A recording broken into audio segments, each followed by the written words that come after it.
Yes? Om Sahana Vavatu Sahanau Bhunaktu Sahaviryam Karavavahai Tejasvinavadhitamastu ma vidvishavahai. Om Shanti Shanti Shanti. Om Namo Bhagavate Om Namo Bhagavate Vaivasvataya Mrityave Vaivasvataya Mrityave Brahma Vidyacharya Brahma Vidyacharya Nachiketase cha Nachiketase cha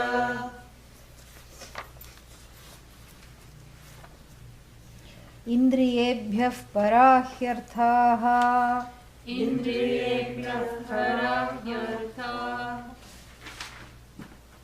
Arthebhyascha param manaha Arthebhyascha param manaha Manasastu para buddhihi Manasasta para buddhihi Manasastu para buddhihi. Manasasta para Not manasasta. Manasastu.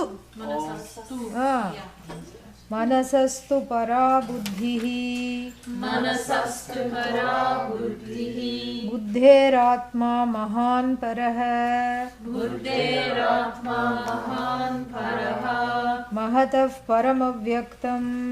Mahatav paramavyaktam Avyaktat purushah parah. Avyaktat purushah paraha Purushanna parang kinchit.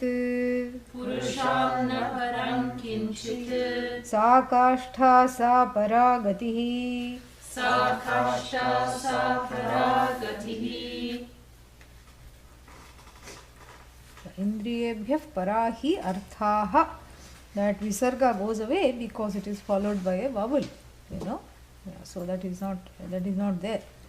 But when we break it up, we say that. Okay. So this we have started to see. Very nice. So first what we did, we talked about the means and the way, right? The road of dharma, the horses, the chariot, and this whole, what is it called? Kalpana, the metaphor, the imagery of the chariot was seen. Then of course, the whole thing is gone because there is no road, no goer. It's all happening as though and internally. Then suddenly this sadhaka who was enjoying the lectures on the chariot, because that's a fun part, is left adrift, in midstream, in the middle of the river. Because until then one was going along with a metaphor. Oh yeah, I can relate to that. Oh yes, I have been led astray by the sense organs. Oh yes, the buddhi has to be still, and oh yes, the buddhi has to inform the manas and everything. It all became so real. And then suddenly, poof, Vishtad Vishnoho Paramam Padam. This is the Vishnu's, permanent abode, and that abode is as though abode. And, so how do I get there? What do I, should I take the Amtrak? Should I fly? Should I drive? What should I do? Suddenly, there is no driving. Because what road are we talking about? Is there a road to Atma? No? Atman road. Not there. There is no road. And even if there was a road, there is no destination. And in other words, it's all me.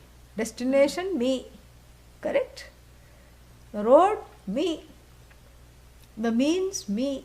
The end, me. And what kind of me? An ignorant me. This is the problem. So the Upanishad sort of does a kind of a time travel here. Except it's beyond time. It's like, I don't know if you've seen this. There is a very nice thing that was going around for some time. And it was all about just 10 times removed these photographs. So first is the photographs of the innards of a leaf. So you see all these things. You see just the leaf, the cross section of the leaf in full glorious detail. Then, 10 times removed from that, what do you see? You see the tree. Then 10 times removed from that, then you see forest, buildings, etc. 10 times removed from that, then you see a town. Then 10 times removed from that, then you see the earth. 10 times removed from that, oh my God, where are we now? Where is earth? There is no earth. It's just some, gaseous galaxies, gaseous substance going by the name of, Milky Way. There is no way in Milky Way. No way there is a way. There is no way. There is no destination. There is nothing. There is just gaseous substances and some things that are zipping by and some asteroids once in a while and some things that are yet to be discovered. Other life forms that are glaring at you as you are doing this, yet to be discovered. And then, then you go 10 times removed. Then the Milky Way is gone. The Dada galaxy is there. Dada means big brother. Other galaxies which are 10 times bigger than the Milky Way are swirling ominously, and this other thing, the Milky Way is gone. Then you go 10 times, then you are even beyond the galaxies. And then you see this photograph which is called the Eye of Ishvara, the Eye of God. There is one such thing. If you Google NASA Eye of God photo, you will see this. It really looks like an eye, huge eye. You cannot say in the sky because there is no sky, because it's all sky. So this big eye in the sky type of thing, this huge thing, this eye in space, pun intended eye, which is beyond space, beyond time. So here you are looking at that. And then that is, and from there you go 10 times back. Then you see this, big nebulous space. Then you go 10 times less. Then you see the big daddy galaxies. And then you go 10 times less than that. Then you see the Milky Way. Then you go 10 times less than that. Then you see the solar system. Then you go 10 times less than that. Then you see the planet Earth. 10 times less than that, this particular city. Then 10 times less than that, this particular, area of this city where this tree and these buildings are. Then 10 times less than that, you hone in on the tree, and then 10 times less than that, then you are back looking at the formation of this leaf. That is exactly what is being done here. It's to give perspective, because without perspective, you get lost in this. You just don't know where you are, and then if you don't know who this I is, then similarly you get very lost. So then you start with the grossest thing, like even this leaf. And then you abstract from that through to the subtler and subtler thing to understand the vast range of all the things that one has to, here we can use the word, transcend in order to understand oneself as the whole. So then what? First thing is what? The sense organs. Body, of course, yes, but here the body means the organs, sense organs, indriyebhya. Then, compared to the sense organs, the comparative is also used in the fifth case here. So, in comparison with the sense organs, or little removed from the sense organs, little subtler than the sense organs are the sense objects, because the sense objects are the ones. The sense organs are the ones who objectify the sense objects. Mm-hmm. And then you go further. Then where do the sense objects reside? Mm-hmm. In the mind, of course. Chocolate cake is first cognized here. You say chocolate cake, oh, that thing, yes. Where is it? Why don't I have it right now? That is what it is. So it is first tasted here, it is first cognized here. So then you go back 10 times subtler, and then you find this vast space of the mind, which has a mind of its own, which goes wherever it wants. Sitting here, you can go to, Milky Way and come back. We just did. Yeah, we just went to Milky Way and beyond, eye of God, and came back, and we are still here without moving a muscle and without, nowadays we hear that they are making all these space tours, for $2 million or $3 million, that's all. You get a ride in space. Yeah. The monkeys were cleverer, they went for free. Really. Russian monkeys. They didn't come back, but we are not discussing that. But monkeys went for free. And here they are making, us into monkeys. And then there is someone else who is building colonies on the moon and, all these things, lot of things going on. So here you don't have to do all that. You don't, without spending 2 million. See, we went for a nice little joyride all the way to, the eye of God and back. So this is a very fantastic thing. So that is the speed of the mind. That is the speed of the mind. That is the power of the mind. So the mind itself, which is so powerful, becomes drishya. What is drishya? An object. An object of some other, 10 times more. Something that is more subtle. It is overpowered by that which is more subtle. And what is that? Buddhi. Faculty of the intelligence, which says, why am I sitting here and thinking of Milky Way?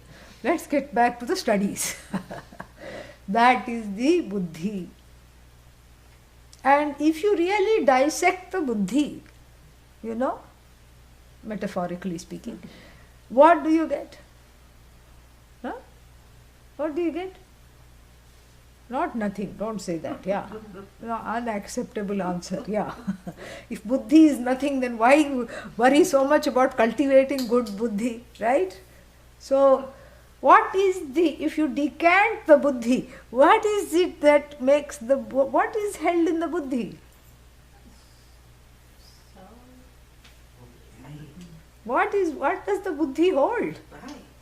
Huh? Knowledge. Ayyabba.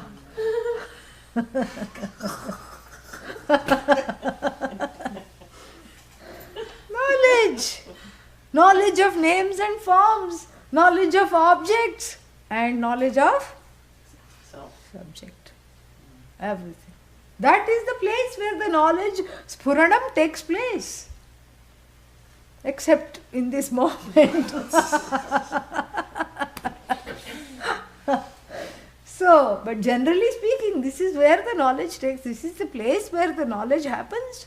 Something clicks, and something, that personal light bulb goes off, and you say, aha, that aha moment, that place, the locus of many aha moments, whether it's a small child eating some dirt and saying, I don't think I should do this, this doesn't taste very good,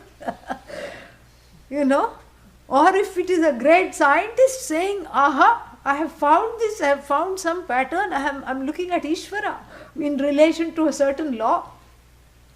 Doesn't matter, it's still that same knowledge, correct? And in the buddhi, it's such an interesting thing, because this buddhi, which is the source of knowledge, has the capacity to split into knower. It lights up the knower, correct? Yeah, the buddhi has the knower in it, which is lit up. And then, what else is there? No. Known is also lit up. Known also is residing in the buddhi. Knower is also residing in the buddhi. Usually you go with the knower, correct? The whole day one is totally identified. It's like a dog holding a ball, identified with a knower. And even the nicest of dog, you just pet its head, nothing it will do, but you try to take that blessed ball. A low growl will ensue. which will get, first it will make a gargling sound, and then that gargling sound will go into a low growl, and then it will put all the weight of its whole thing in its mouth. It will not let go of the ball, correct? This way the person is identified with the knower. Yeah. You try to take away the knower, even in the gentlest of class, and everybody goes, that attachment to the status of being pramata, that is primary. Only from this pramata, the knower, karta bhokta is born. Karta bhokta is nothing. You think karta bhokta is big. That is just child's play. It's like taking kartritvam, bhoktritvam is like, small, something small, not a big thing. But this pramata, this knower, is a big fellow. Does not let anyone deceit this fellow. This is what is the buddhi. This is where, up till here one can go very easily. One can travel. But the Upanishad is asking, indriyebhyah parahi arthaha arthebhyascha param manasastu para buddhihi, and then what? Buddhehe mahanatma paraha. So deceit yourself from the throne of the knower and join knowledge. This is very, very scary. Because the place of the knower is the primary identity of all jivas. That's why if you have teenagers at home and you try to tell them something, what will they say first? I know. I know. You hardly open your... I know what you're going to say. How do you know what I'm going to say? I knew you were going to say this also. I know. I know means what? I am in love with myself, but as the knower. The love for the self has kind of fragmented into the love for the knower. And this is a manifestation of Atma avidya, self-ignorance. Because I am as good as what I know. So I think. And therefore, I keep gathering knowledge. The more money I have, the more secure I feel, no doubt. But the more I know, knowledge is power. Information is power. So the more I know, I am in control. I am in charge. This is a spoof, really. This is what happened to Narada, the sage, when he went to Sanat Kumara, approaching him for self-knowledge that frees from sorrow. And he said, I know so many things and yet I am sad. Why? Soham Bhagavaha. He said, Soham. Not that Soham. I am that which is the truth of everything. Soham means I am this fellow who knows Rig Veda, Yajur Veda. What else do you know? Sama Veda. What else is left? Om Bhadram Karne Bhi Atharva Veda. Then I know Shiksha, pronunciation. Vyakarana I know, grammar. Marutau, Marutaha, I know that. And then what? What else do you know? Well, I know Ayurveda. It's an in thing these days. Yeah. I know what body type I am. I know what body type all the jivas are. Starting with a worm, I can say. Too restless, Pitta, I can say that. Then, what else do you know? I know Shastra Vidya, weaponry, I know. And I know Archery, Dhanur Vidya. And I know astrology, astronomy. I know the art of doing rituals. I know pronunciation. I know the whole dictionary by heart, Niruktam. I know prosody, ask me on any meter. Narada is talking. Plus I know a few other things too much to list, Puranas and everything, Itihasa, everything I know. Sanat Kumara laughs. And then after saying, I know all this, he says, I'm still subject to sorrow. Meaning what? That he thought that by knowing and hoarding these objects of knowledge, which makes the knower even more sit even more grooved in the seat of the pramata, the person would remove this sense of insecurity attached to the self, which is a product of self-ignorance. That is what Narada thought. Why Narada? That is what everyone thinks. Everyone thinks that. That if only I knew this much, I would be more powerful. And Sanat Kumara laughs. Sanat Kumara says, you sure do know a lot, Narada.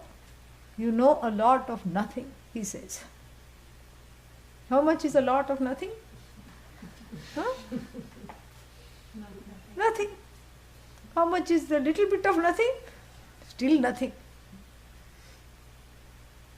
And then he tells him that you don't know that one thing upon which all these nothings depend on. Because everything is nothing. Avastu, avastu, avastu, avastu, avastu. Avastu means no thing.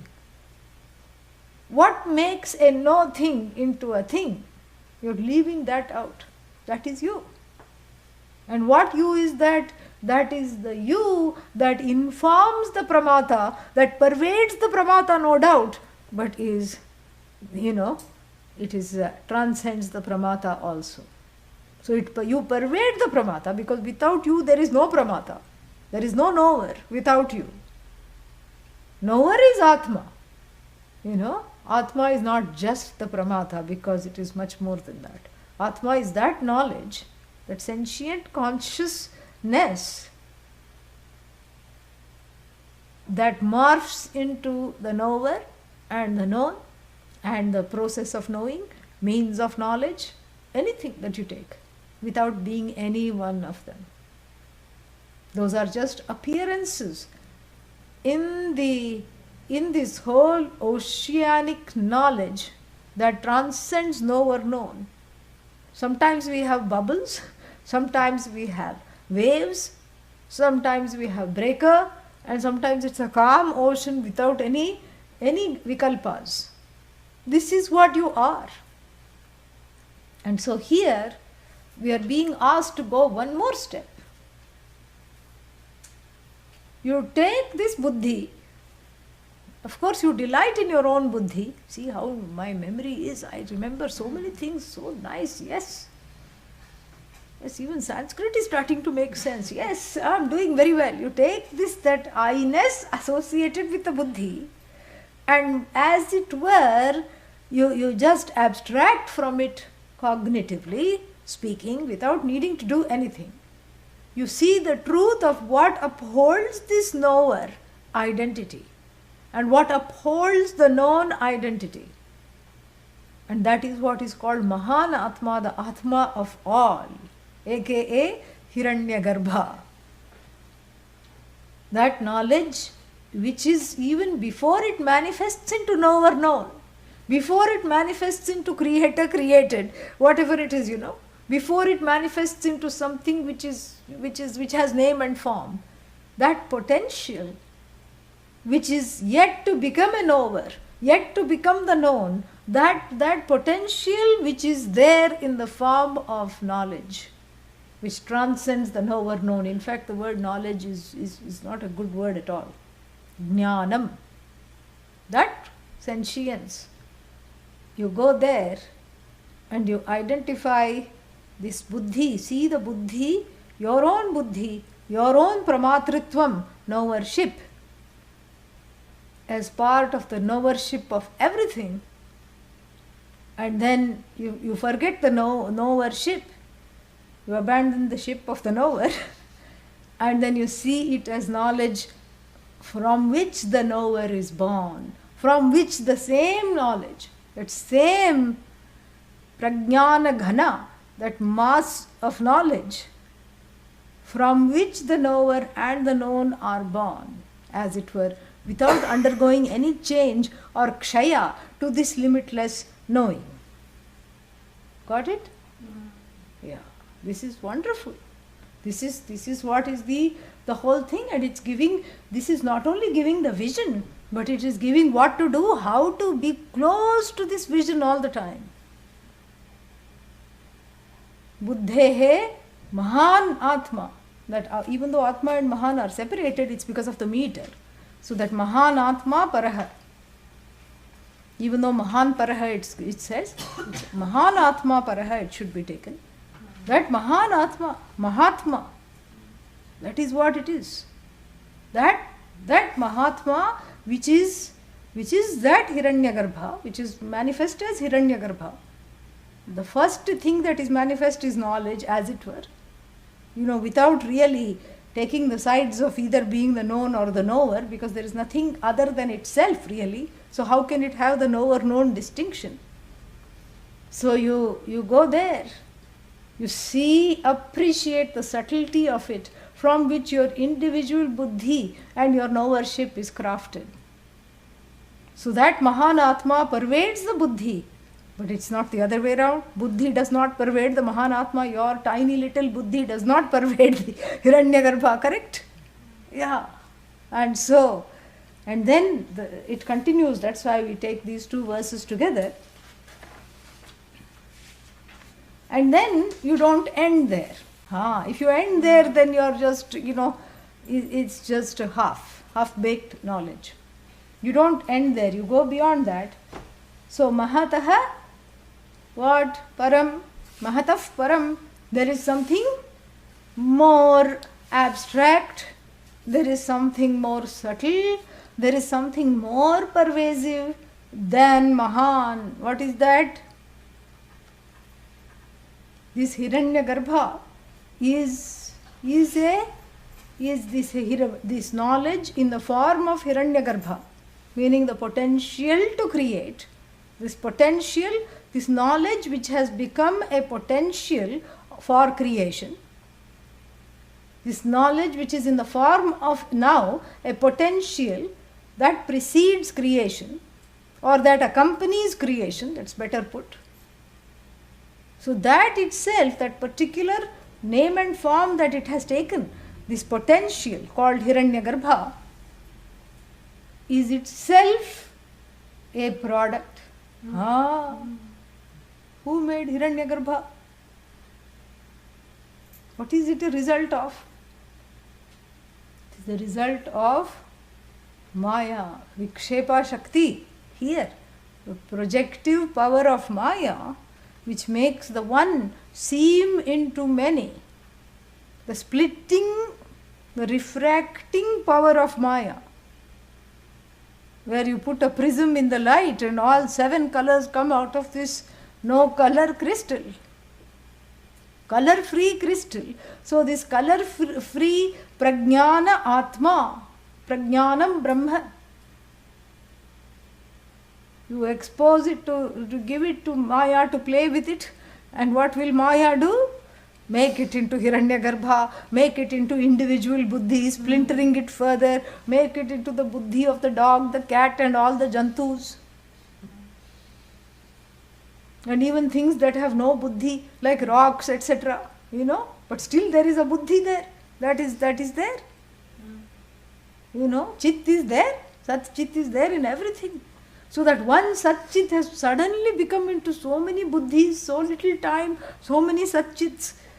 That is the hand of the invisible Mayik force. That is why it is called Avyakta. Vyakta from Vyaj to manifest, and Avyakta, past passive participle Vyakta, Avyakta, non-manifest, unmanifest. Unmanifest. Because you see, look for Maya, where will you? Maya, where are you? Did you hear any answer? See, that's how you see. That's how you tell. She doesn't answer. Did you do this? She is very quiet. Why did you do this? Oh Maya. She does not talk at all. Avyakta. This is the invisible hand of the Shakti of Ishvara. Remember, Maya is not a parallel force to Brahman or to Ishvara. Just like in certain predominant theologies, we have devil being a parallel force to God, and that's why one has to always rescue oneself from the potential problem of the devil, because the devil also overpowers God, and God and devil are, fighting over the souls. We don't have that. Why? Because this Maya herself is an as though power. Kalpita Shaktihi. Yeah. An as though power of projection and covering. So the projective power is talked about.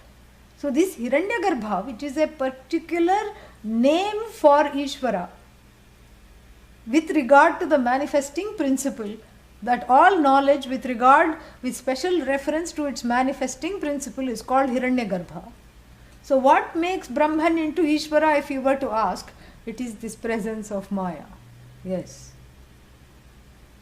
And in the modern Vedanta books, I have seen, they will say Brahman plus Maya is equal to Ishvara. This is very funny. Yes. Some kind of a formula, Yeah, E is equal to mc squared. No. It's not Brahman plus Maya. It's like that Maya Shakti, which is basically come out of Brahman. Where else will it come out of? Ishvara's power to create, to sustain, to take back, Ishvara's power is called Maya. It's an invisible power because it is not something coming from outside, and it is an as though power that gives Brahman the status of Ishvara with reference to the creation. That's all it is. So this is Maya Shakti, and this is called Avyakta. And so if you decode Ishvara, what do you get? Brahman plus Maya.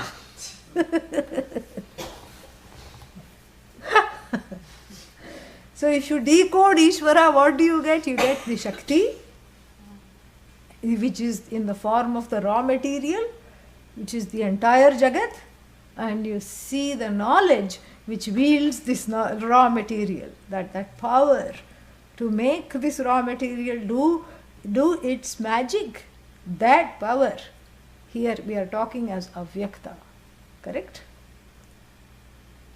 And this is, we are here at the level of Ishvara, and then Ishvara with specific reference to that Mayik power, to this feminine energy of desiring, creation and action, action, creation, Kriya Shakti, Ichha Shakti, and knowing various things. And then it says there is something more than that. There is something little more removed than that. You have to abstract little more. There is something subtler than that. Whoa, something subtler than Maya? I thought that was Avyakta, invisible. What else is that? Avyaktat Purushaha Paraha. There is something more removed, or rather, we can take it even the other way. There is something closer to you than Maya. Because the word Para means ultimate, and the word Para also means right next to you. Dhatoho Pratyayah Paraha. That Paraha doesn't mean ultimate. Means right next to. Where is the Pratyaya applied? Next to the Dhatu. That tells you the placement of it. So that Paraha also we take it as a pun. And then here you say, see, all this time we were doing this abstracting and going further, and now we are honing in suddenly. The I is God. Yes. And then you say something is much closer to me than Maya. Here I am looking for Maya and being slapped around by her all the time, coming under her spell. The looker is the one who is above the spell. Avyaktat Purushah Paraha, the one who is crying about Maya, happens to be free of the Mayic influence, whose truth happens to be free of the Mayic influence. And where is this person?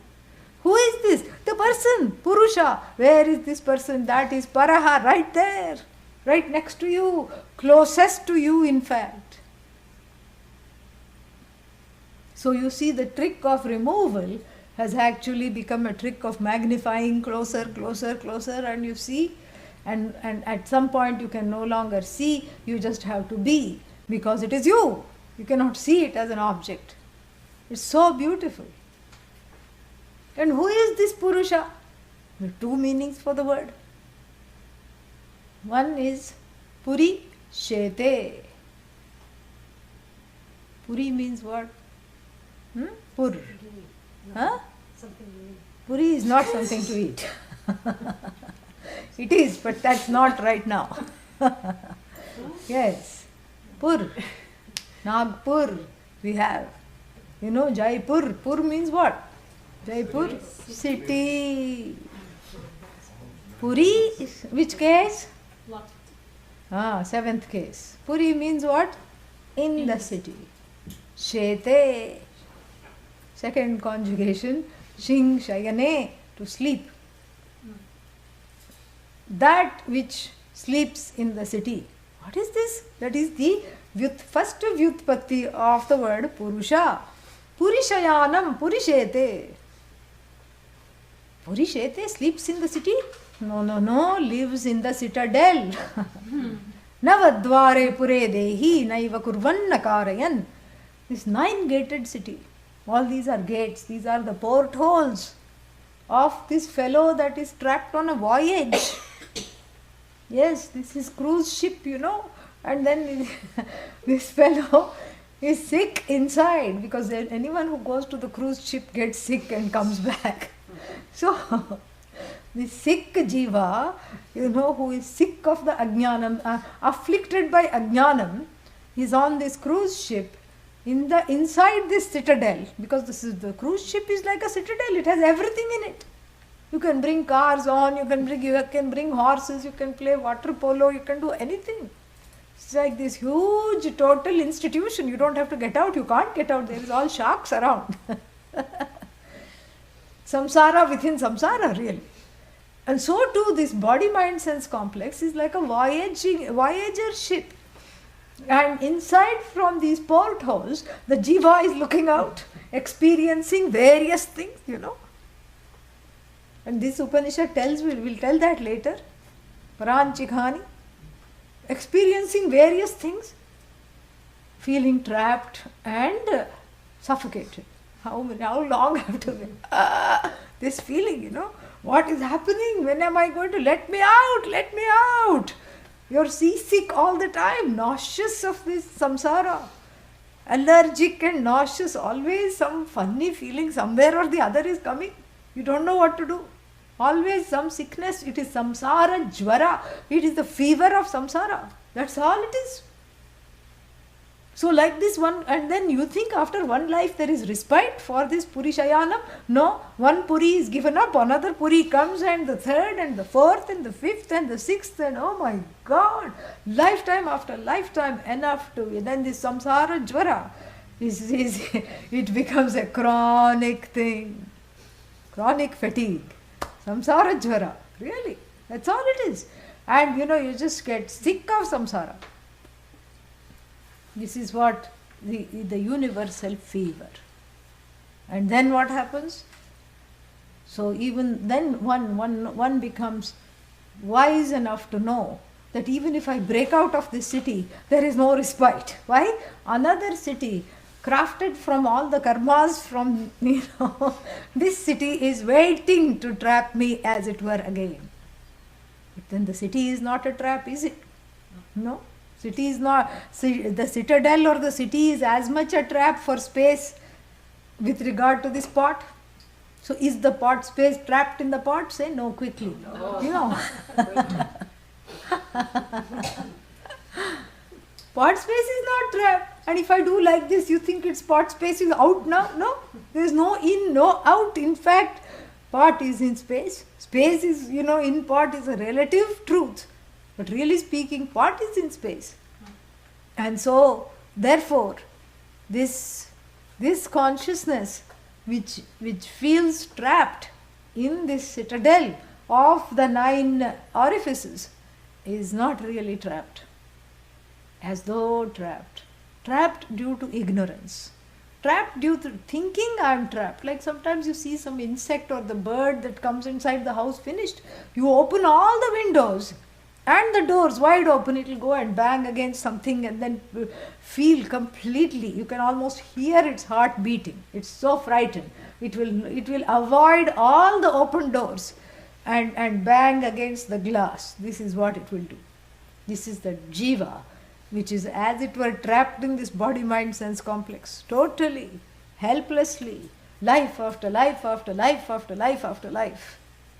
So this is one meaning of the word Purusha. A meaning which we unfortunately know and don't love very well. Correct? Yeah. So is that the Purusha that is alluded to here? We hope not. Correct? Not the Purusha afflicted with some chronic samsara jvara. No. Hope not. Then what should we say? It should have another meaning, correct? Yeah. One is Purishayanam or Purishete. This fellow sleeps. Sleeps means this is the sleep of ignorance. Yeah. That's why Shete, Shing is used. Yeah. So this fellow sleeps in the city. First Purusha. Then the second Purusha is what? What is the Vyutpatti of the second Purusha? And how do you say that in Sanskrit? Sarvan Purayati.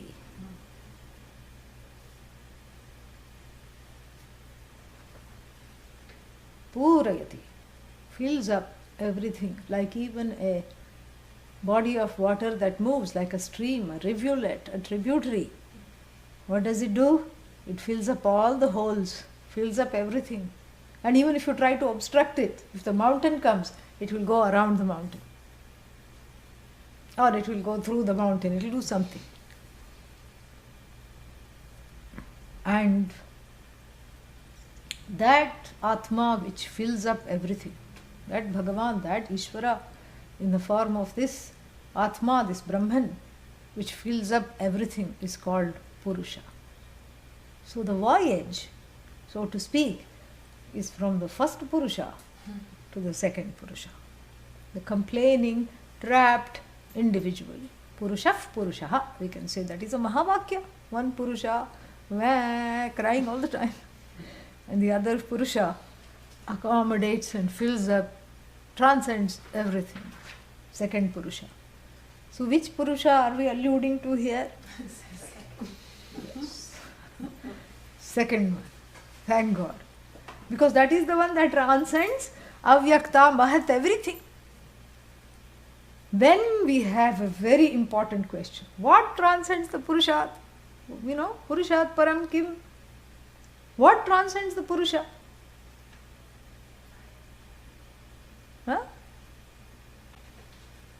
Na kinchit param asti. Because at some point you have to stop. Yeah. Here is where the buck stops. Otherwise you will have a beautiful situation called Anirmoksha Prasangaha. What is that?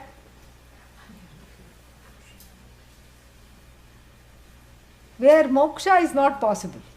Anirmoksha Prasanga, a circumstance where moksha, freedom from this, let me out, this pot space, cracked pot space, whatever it is, that is not possible. Where the resolution to this universal problem of feeling trapped and feeling afflicted by samsara is not possible if there is an endless regression.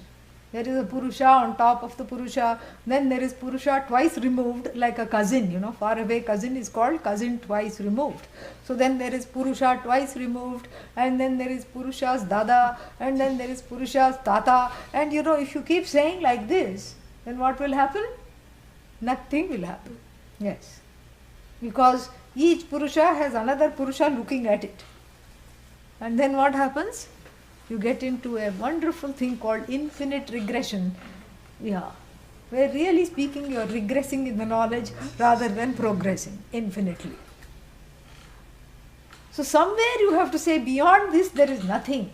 Because there should be a culmination to this voyage, to this journey, to this embodied journey where the embodiment itself becomes a burden or an impediment to this knowing.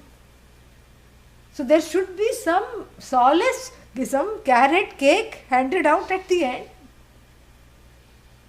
You can't permanently be chasing the cake. You have to be given it at the end. And so what is given here is beautiful. Purushat na asti kinchit param. Paratamam. The ultimate is what? The second Purusha. That Purusha, which is the truth of the Indriyas, the truth of all the arthas, the truth of the Manaha, the truth of the Buddhi. Buddhi is nothing but Purusha. Purusha is not Buddhi. Hiranyagarbha is nothing but but Purusha is beyond Hiranyagarbha. Maya is nothing but Purusha. Purusha is not Maya. Purusha is nothing but Purusha. There is nothing other than Purusha. This is what we say non-dual. So we have come to what is called the eye of God, I. We have come to that I, which is Purushat na param asti kinchit. You are the closest to yourself. That Purusha is you. Oh, but what about that sleeping in the citadel one?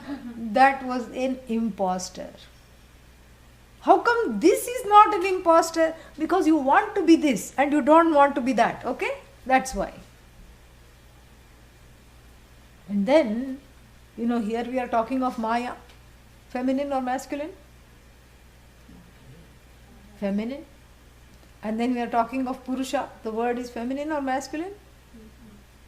Masculine. And then there is nothing beyond the Purusha. Oh, so what these theologies were saying, that there is a guy in the sky, beard wala, with a big beard, who is saying, watch out. That day called, what is that day that comes? When judgment is coming, that day is coming, and I am the one sitting in judgment of you. And I am watching you all the time, eye of God. I am watching you. I am watching you, wait and see. So if we left it like that, then the Upanishad would have done a sloppy job really. But this Upanishad has got finesse. While transcending all these transcendental things, one after the other, it also transcends, it just explodes through all these fixed notions of gender. Purushatna param kinchit, there is nothing beyond the Purusha. Sa, what is Sa? Saha means he. Sa, what is Sa? She. So the Purusha, which is a he, suddenly becomes she in the Upanishad. Sa, the Purushatna param kinchit. It should have said Saha. No, Sa kashtha. Purposely feminine noun is used. Feminine pronoun is used. She alone is the raft, kashtha, she alone is the way. And she alone is the destination.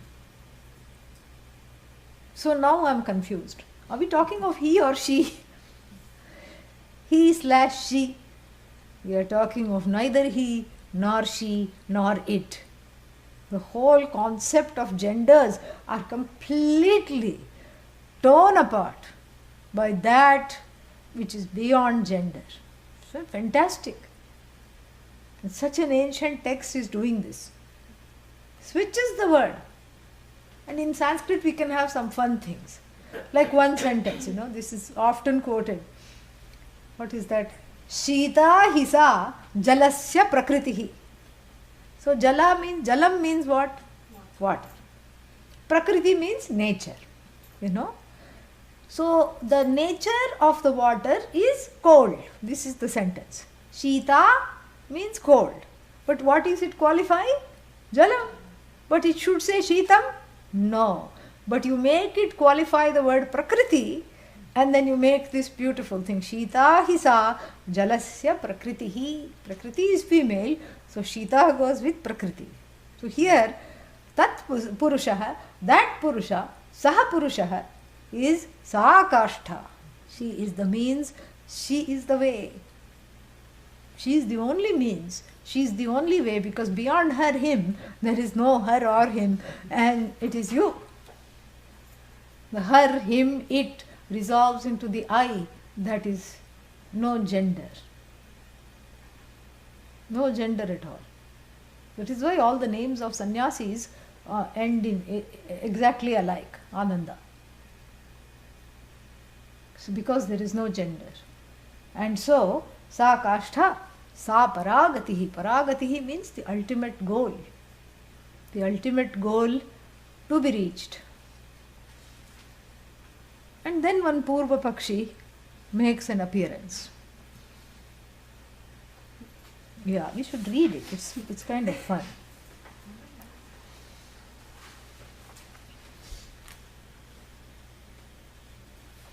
Nanu, he says, an objection is raised. Nanu, gatischet agatyapi bhavitavyam katham yasmat bhuyo na jayate iti. He says, you say this is gati. Gati means going is involved. Gati means the goal. So what is the first word of the word goal? What's one word in the word goal? Go. That means you are going there. Right? That's why it's called goal. That which is gone to is goal. Yeah. So same thing, gati. Gati means the movement, the end of the movement is the gati. Sa paragatihi, sa kashtha. She is the raft, she is the way, she is the means, she is the goal. Because the means are useless. Without the goal, it's like dressing up to sit at home. You're wearing a tuxedo at home. You're not going to a concert, you're not going to an opera, you're just sitting at home. How foolish. So like this, all this preparation you're not going to do. So the preparation which was given in this whole Rathakalpana, the preparing the mind, preparing the senses, preparing the way was given for the sake of a goal, correct? So that goal is reached by what? Going, correct? This is Purva Pakshi's thinking. You have to lower your frequency. You have to think like this fellow. And what does he say? He says that there is this, you have gone to this gati, correct? And then you say that from this there is no coming back, because once you go, how come you don't come back? What if you don't know it? But there is actually coming back. The house of Brahman. You reach the house of Brahman. And what if you get bored and if you want to come back? What if Brahman doesn't like you and boots you out and says, get lost? I don't want you here. This is his question. Big, intelligent question. Stupid question, really. Totally stupid question. Because it was already talked about that there is no going, no coming, no road, no traveler. That going which is without going.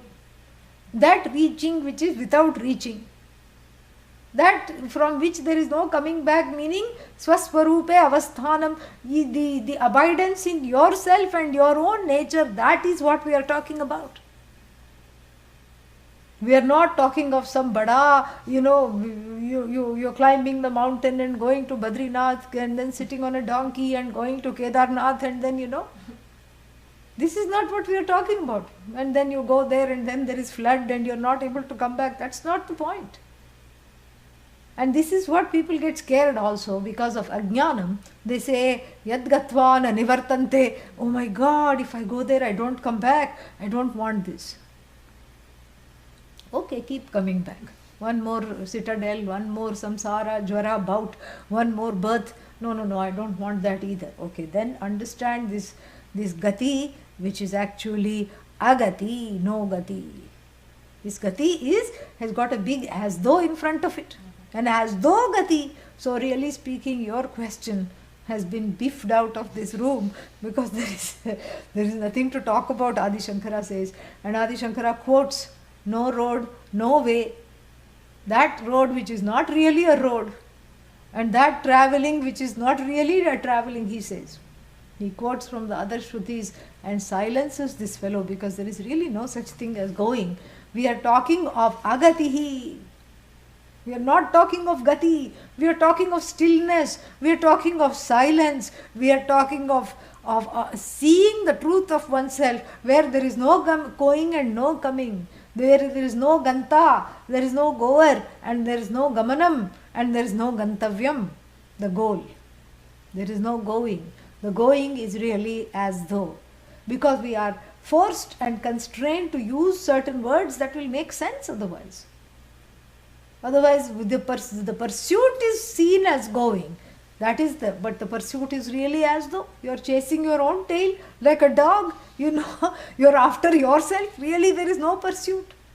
There is no sadhaka. There is no sadhanam. There is no sadhya. There is nothing. All there is Satchitananda Atma, which is Purusha. And that Purusha, there is nothing beyond that Purusha. This is what is explained. Very beautiful. And then one more thing. One more thing about this is that word kashta, let us see.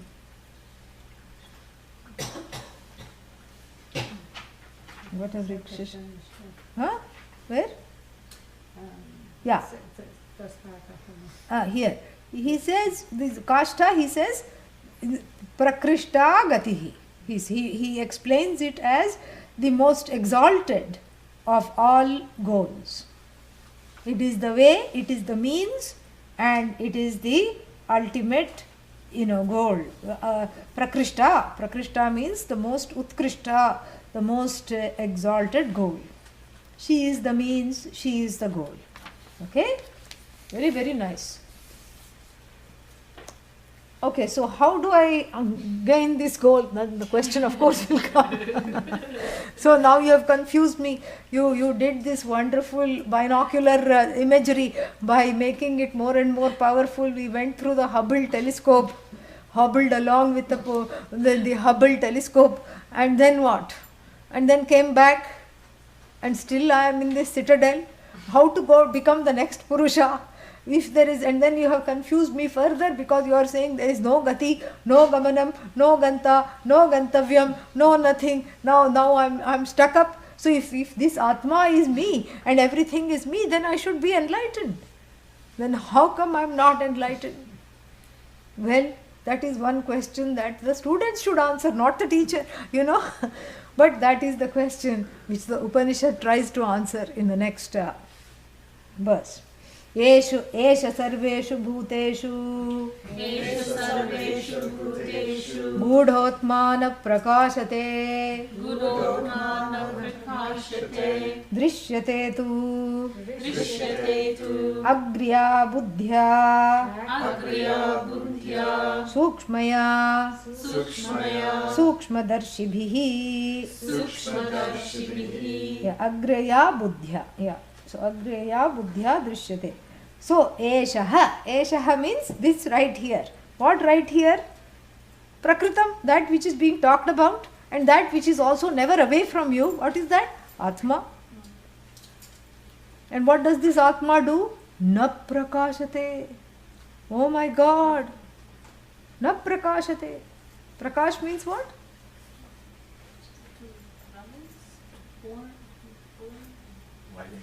Light up. So it does not light up. Oh my God.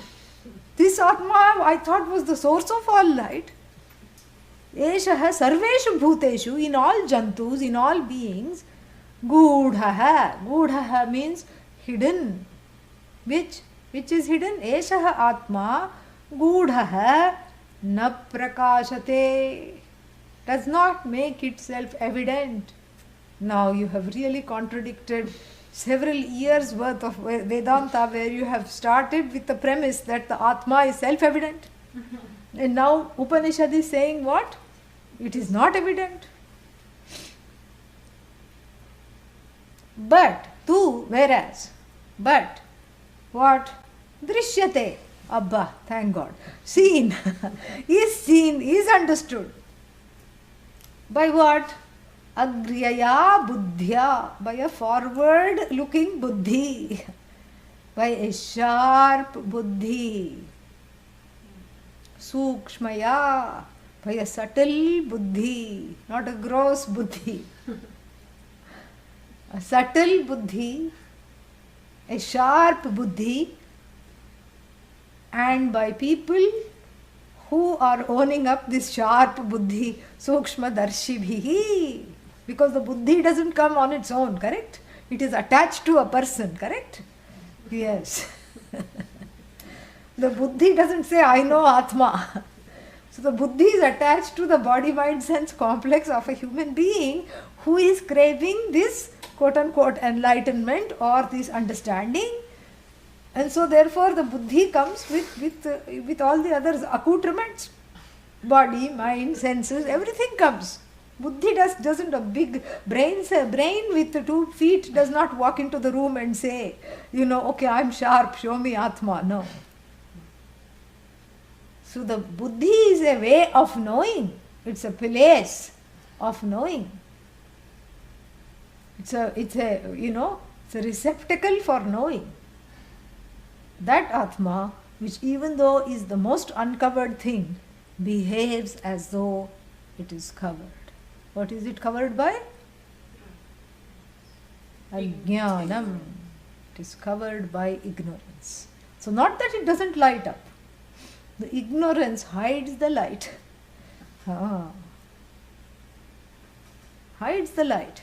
Just like the clouds which we see because of the sun. And then what do we say? The clouds are hiding the sun. So, this is a very nice one. Very, very nice verse. And some interesting things are coming up. When? In the month of March. Yes. So, you can use the February holiday to memorize